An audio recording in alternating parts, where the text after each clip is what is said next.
generational living, how North Dakota's man rush compared with past population, the demographics and politics of gun owning. You know that's been a story. Let me see. 1 in 4 Native Americans and Alaskan Natives are living in poverty.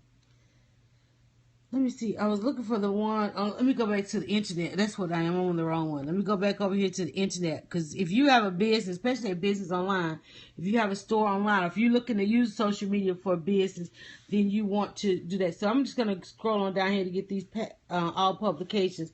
And we'll just kind of scroll through. And because remember, we're talking about this is the end of the year. And I don't know if this is your first, second, third, or fourth quarter. However, thank you so much for dropping that crown. However, however you carve out your year. Is this your fiscal? You're on a calendar year or a fiscal year? Okay. Public interest in sciences. They were searching for work in digital app permissions, technology device ownership. Technology device ownership. You should look at this report. It came out October the 29th. So this report, they won't redo this until next October. Okay.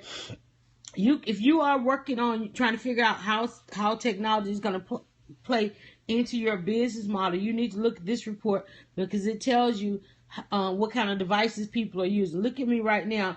It's like I can't engage you on the internet without having 2 to 3 devices. I can't be, because I'm a content creator. Like right now I'm using my phone and my laptop to do this presentation. You don't want to look at me. I want you looking at that. My scope is about data, so I need to have data on my screen. But this technology device ownership for 2015, it says smartphone and tablet ownership continues to rise while the adoption of some digital devices has slowed and even declined in recent years. And those things that have declined was your desktop.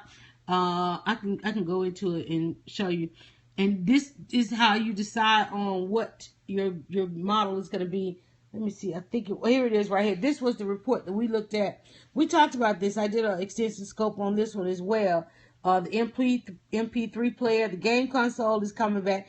They continue to make content about that. The cell phone, computer, MP3, game console, smartphone. If you look, it says there was no smartphone conversation in 2010. Now, remember, we were looking at the fall of the middle class. And 2008 to 2011 was the great migration to the smartphone. If you notice, there was no smartphone conversation in 2010. And then it jumped 52% in 2011. Now compare this graph to that we did on the middle class. And it said the other graph said those who didn't embrace technology, they weren't able to increase their income. They didn't increase their education. They did not increase their employment. They were unable to move along with society. In the smartphone, and because Twitter came out in 2008, okay, and then all of a sudden come 2011-12, you had such thing as Black Twitter because there was a great migration of Twitter. That was smartphones helped us close the digital divide. We were in a deep digital divide in around about 2008, 2010. Okay, households weren't buying computers. They were buying computers, but then guess what you had to have with a computer? You had to have a high-speed internet because, a slow-speed internet wasn't going to cut it, and people could not put it in their budget. So therefore, that whole desktop region, you used to see internet traffic in 2010 used to cut off at 6 o'clock. When people got off work, they weren't going home and getting on the computer because they couldn't afford the high-speed internet. They couldn't add it to their budgets. But then we saw it went from 6 o'clock to 12 o'clock, 6 o'clock to midnight. It's like, wait a minute, because I ran websites during that time. It's like, wait a minute, we got website traffic from 6 o'clock to midnight, which means that people had begun to buy into broadband and the DSL and all that was coming into the home. Then it went from 6 to midnight to 24 hours. Well, what happened in 2011? Everybody upgraded their cell phones from 2008 to 2011. Everybody, even the people with the Obama flip phones. I just watched a commercial a minute ago, a commercial that talking senior citizens into upgrading their phones to the smartphones. The old man comes in the barbershop and they was saying, man, they keep trying to tell us to upgrade our phones. Don't y'all like y'all phone? They was like, nah, man, we upgraded our phone. We got these smartphones now. Trying to get these senior citizens, because what they have realized is we saw in that middle class report, it said that these senior citizens are the new customer. Okay, because they were the lifetime. They are senior citizens right now, a lifetime, because you got them till they die. All right, and there are industries out there that came online with the boomers, okay, and the silence, the boomers, and then the generation behind their kids came online with them. Newspapers need them. Guess what? Newspapers lost their lifetime customer. They abandoned. No, they didn't lose.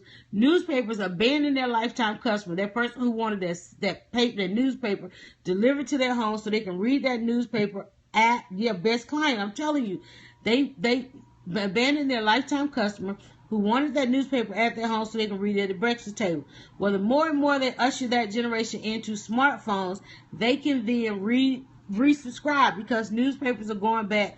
They're coming offline, giving away their content for free, and going back into a subscription model. So they have got to go back and pick up with their lifetime customer, but get that lifetime customer to a digital thing. So what they're doing is trying to encourage them to get the smartphone so they can get the newspaper, get a tablet so they can read the newspaper, right? But in 2010, there was no smartphone conversation because it wasn't until 2010, after Twitter had been out for 2 years, Twitter re-engaged television and news. It became a syndicate. Twitter is a syndication outlet. Okay? I don't know what, there's our time. Newspaper, Twitter, before Twitter, I had stopped watching television. I didn't come home every day and watch television. I came home and got on the internet. I came home and interacted in chat rooms until I fell asleep, right? But then here comes Twitter, open source, not behind any walls, just wide open conversation with the entire globe. And guess what? We started watching more and more television. So by 2011, everybody had upgraded from a regular phone, even a landline, to a phone with a data plan. And then you can see that went all the way over here to 2015. That's why I say you got to have this data in your business plan. We're going to get out of here. Tablet computing was only at 5%. When I first started blogging on a live blogging, I guess I should say, blogging while I actually out at events, I started with a tablet. Ebook reader was one of the devices that declined because, like I said, people are wanting to do more than read online. Ebooks was pretty big. Well, not really. Yeah, kind of sort of big as we went from books to ebooks. But we also saw a decline because those who had e-readers, they also wanted more on those devices. So they have since migrated to the tablets and the smartphone. And those are some of the conversation. Now, the cell phone, the smartphone, you notice they have two separate categories for the cell phone and the smartphone. And so, but both of them, 96%, 86%, and so forth. Game consoles are coming back because you can now do more than play games with them. It's part of it. So here's another graph right here telling you a little bit more. So you got to make sure that you get a data. I'm gonna go back into these publications. We're gonna get out of here. Let's see, religion and science, social media usage. That's another report. That report came out October 8th. If you're looking at using social media for your business, remember, like I said, it is very different than using social media from the personal. So you want to look at this report that's called social media usage because it's going to talk about how to reach your customer in social media. 65% of all adults now use social networking sites at nearly 10-fold jump in the past decade.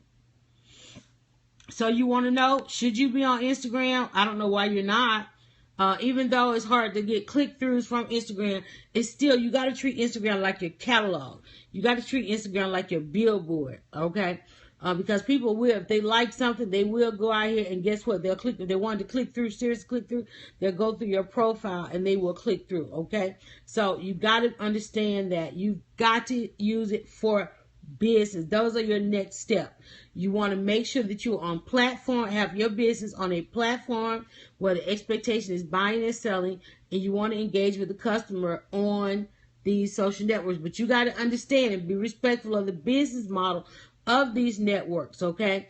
You cannot, that's why you may not necessarily be able to do business on Instagram because this is Instagram's audience. Even though this is my page right here, you gotta understand that in respect to all of it, Instagram decides who can see this post, not me. Once I post it, they decide if it goes into the mainstream.